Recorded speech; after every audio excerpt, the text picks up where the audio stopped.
नमस्कार दोस्तों, pro people news में मैं आपका स्वागत करता हूं।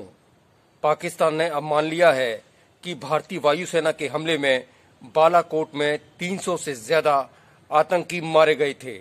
हालांकि इसे आधिकारिक रूप से नहीं कहा गया है, लेकिन पाक मीडिया पर रक्षा विशेषज्ञों ने इस बात को खुलेआम कहकर खुलासा कर दिया है। चूंकि पाक सरकार ने इसका खंडन नहीं किया है, इसका मतलब है कि पाकिस्तान सरकार भी इसको मान चुकी है।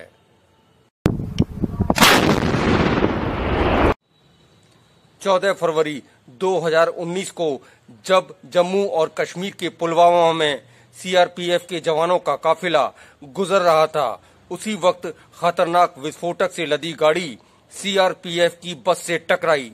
चंद सेकंडों में सड़क पर लाशों का ढेर लग गया। सीआरपीएफ के जवानों के चीथड़े उड़ गए। ये एक फिदायनी हमला था। इस हमले में 44 जवानों की शहादत हुई। इस खतरनाक जिहादी हमले से पूरा देश हिल गया। इस हमले की जिम्मेदारी किसी संगठन ने नहीं ली, लेकिन भारतीय खुफिया एजेंसियों ने पता लगा लिया कि हमला जैश-ए-मोहम्मद ने कराया था।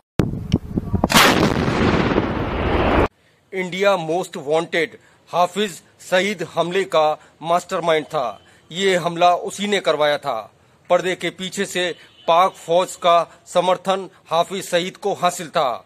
हमले के 2 दिन बाद पाक पीएम इमरान खान ने इस हमले की निंदा की और हमले में पाकिस्तान का हाथ होने से साफ इनकार कर दिया। संभवतः भारत के गुस्से को शांत करने के लिए पाकिस्तान की रणनीति का ये हिस्सा मात्र था। पुख्ता खुफिया रिपोर्ट्स के बाद भारत ने हमले में मारे गए जवानों का बदला लेने की तैयारियां शुरू कर दी थीं। पाकिस्तान में आतंकी कैंपों पर हमले के लिए भारत की तीनों सेनाओं ने तैयारी कर ली थी। पाकिस्तान को आशंका थी कि भारत सर्जिकल स्ट्राइक करेगा, इसलिए उसने सीमा के नजदीक अपने सभी आतंकी कैंपों को हटा दिया था। पुलवामा में आतंकी हमले के ठीक 12 दिन बाद 26 फरवरी 2019 को भारतीय वायुसेना ने पाकिस्तान के खैबर पख्तूनवा सूबे के बालाकोट में एयर स्ट्राइक कर दी।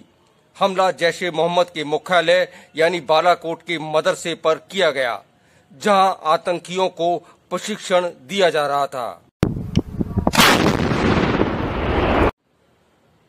हमला भारतीय वायुसेना के 12 मिराज 2000H विमानों से किया गया। सबसे महत्वपूर्ण बात ये कि पाकिस्तान के रडार भारतीय विमानों को पकड़ नहीं पाए। वायुसेना ने कहा कि हमला सटीक निशाने पर लगा। भारतीय संचार सूत्रों ने बताया कि हमले के वक्त उस जगह 300 मोबाइल एक्टिवेटेड थे। इसका मतलब ये है कि कम से कम इतनी मौतें तो हुई थी, लेकिन पाकिस्तान ने हमेशा की तरह कहा कि उसे मामूली नुकसान हुआ है। भारत में पुलवामा हमले और इसके बाद पाकिस्तान में एयर स्ट्राइक का राजनीतिकरण किया गया।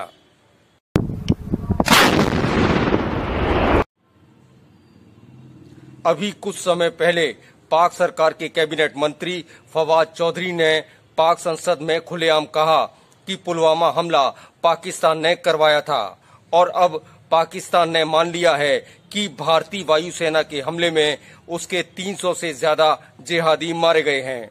वास्तव में अंतर्राष्ट्रीय स्तर पर पाकिस्तान पूरी तरह से घिर चुका है। वो आइसोलेटेड हो गया है। वहीं दूसरी तरफ भारत के उन लोगों के गाल पर ये करारा तमाचा है जो पुलवामा हमले पर सवाल उठा रहे थे, और जब भारतीय वायुसेना ने पाकिस्तान में एयर स्ट्राइक की तो वायुसेना से सबूत मांग रहे थे। अब ले लीजिए सबूत। पाकिस्तान ने ही दे दिया सबूत। अगली बार फिर हाजिर होंगे किसी अन्य महत्वपूर्ण विषय को लेकर। प्रो पीपल न्यूज के लिए अमिताभ आकाश की रिपोर्ट। जय हिंद। लेटेस्ट न्यूज अपडेट के लिए हमारे चैनल को सब्सक्राइब करें और साइड में दिख रहे नोटिफिकेशन बेल आइकन पर क्लिक करके हमारे वीडियो को सबसे पहले देखें।